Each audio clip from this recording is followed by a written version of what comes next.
Here is an update on our winter veggie patch here in northern Tasmania.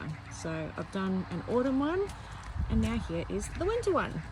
So it's my first time growing in winter, so learning lots of things the hard way, but otherwise so far very successful. Just had a nice big batch of carrots that I've harvested. So now I've put in some onions, some red cabbages. Now you'll see when I go through the garden, some things are spaced really closely together. They are mini varieties if you see them closely placed together, so it is intentional. This is my parsley parsnip combination, which is almost ready, and there's a few carrots left over and some that I planted not so long ago, not ready yet. Nice rhubarb in the corner and some watercress, leftover coriander. Here I've got a combination of broccoli and cauliflower. It is a bit early, but I've got a whole heap of other seedlings which I'm going to sow in a few weeks. So I'll just see how we go with this. They're doing well so far and just starting to fruit, some of them. I do have lots of alyssum and calendula that I have sown seeds throughout as well, but you'll see how many lettuces are self-seeding or self-sowing everywhere, like everywhere.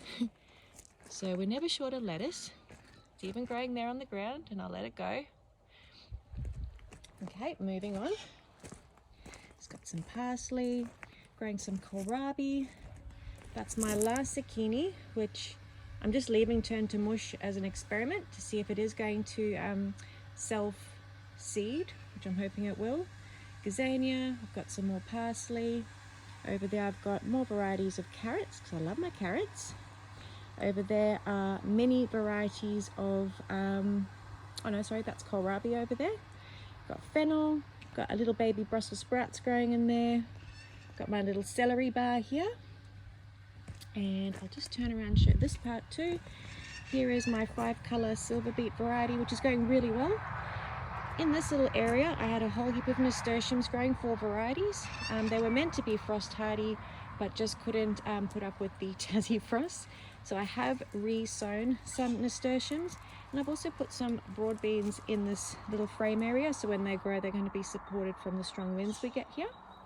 Got some thyme in there, got some chives, got alyssum, got a whole heap of lettuces here which I just leave to set seed, and that way obviously it'll self-seed or self-sow. Calendulas, blue borage, some dianthus peppered throughout, and some poppies. That's what you see, those long things there, which I'm also letting go to seed and just letting them self-sow. Just going back to this bed here, this is where I've got those mini varieties of cauliflower, and they actually are very little, so hopefully I haven't planted them too early. It says that it's the right time with the Diggers Club, so fingers crossed. I've got a whole heap of spring onions here.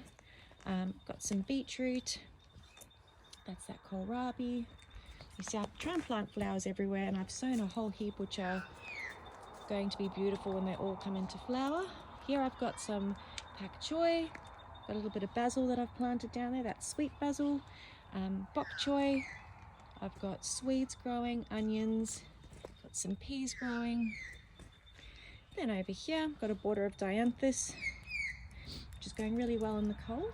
This whole area is left bare, and I'll be planting some more brassicas there later. I've got my beautiful mustard lettuce, which I really like.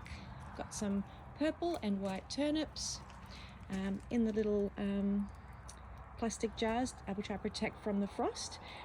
There is kale, different varieties of kale growing in there, and behind that is the Japanese radish, which grows all year round.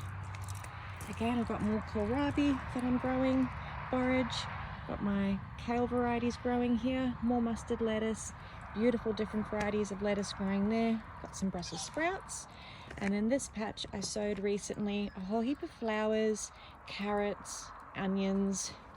I think that's about it there.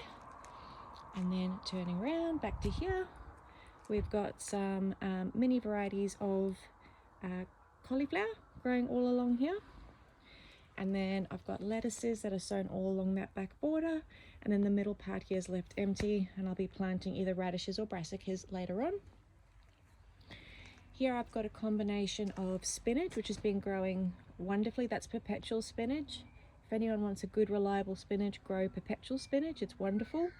got some kohlrabi growing there. Celery, which just pops up everywhere. I just let it go and then I move it to my celery bar. And then I have sown a whole heap of sort of different things in here, but it's mainly Brussels sprouts, radishes, a couple of the last lot of beetroot, and some mizuna, and some onions as well, which will start popping up soon. This is sort of an experimental area I have back here, so it's just a mishmash of flowers and vegetables. Along here you can see my leeks. These are going to be mammoth leeks. They're quite big. I've got another Brussels sprout growing there, and a whole heap of parsley varieties. Got some calendula growing, and then here I've got sweet basil, lemon and cinnamon basil growing. Got a couple of flowers like poppies and stuff growing in the middle, but any kind of bare patches I'm about to sow some other things. And this is ready for a layer of compost and topsoil to go on, and then I'm going to be probably using this as my potato area. I've got lots of potatoes ready to plant, so I'm just preparing that now. I think that's about it. So it just goes to show I am a learner in the cold climate. I'm used to Brisbane's weather, that you can grow some beautiful things in winter. And yes, it's very easy to grow lettuce, so don't worry about how much it costs. Just go out, plonk a seed in the ground and just watch it grow.